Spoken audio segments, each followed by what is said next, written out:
Paminaon na nato kadyot mga higala kining gitawag nga ang mensahero.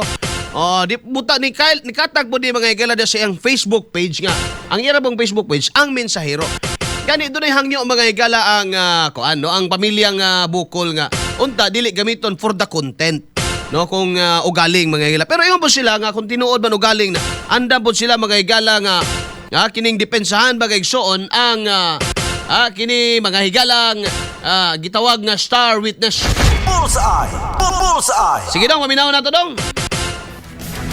Karon lagi ko motingog no kay bandlog lagi ko sa kong safety pero ako dili ko gusto nga dili mataga justisya si kapitan. Mauna nga no isulti ko sa kong ibalan. Ang usa sa pag-apyo ay mo'y nagbayad sa mga tirador. Unya katong mga tirador tao to sa usa sa POI. Unya sakitan mo mag-inumdum sir. Pwede nga ininom ang kamaturan sir. Unang na ako diri sir, mubarog ko sir isip witness sa kamatayon ni Kap. Kaya niluwi ko sa Yahaba o sa iyang pamilya. Katulong sa sir. Karoon na yung kumutingog no.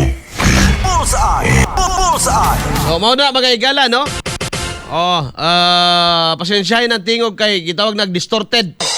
Nung tingog mga higala, gidistort ang tingog para dili mailhan. Nga nining nagpaila mga higala nga mubarog ko no as star witness. Kay ang usa ka POI, person of interest ba?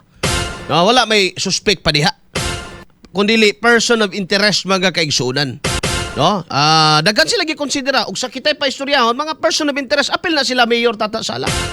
No? Kay naman sila mga hait mga pulong gipangbuhian. Si Mayor Joseph Cagas mga higala das Digos. Isip po na nga person of interest mga kaigsunan. Si Ipong, no, katong na-relieve may gala nga chief of police, no, diya mga higala sa Digos City. Pwede to mga kaigsunan. So mao niya mga pwedeng tanawon.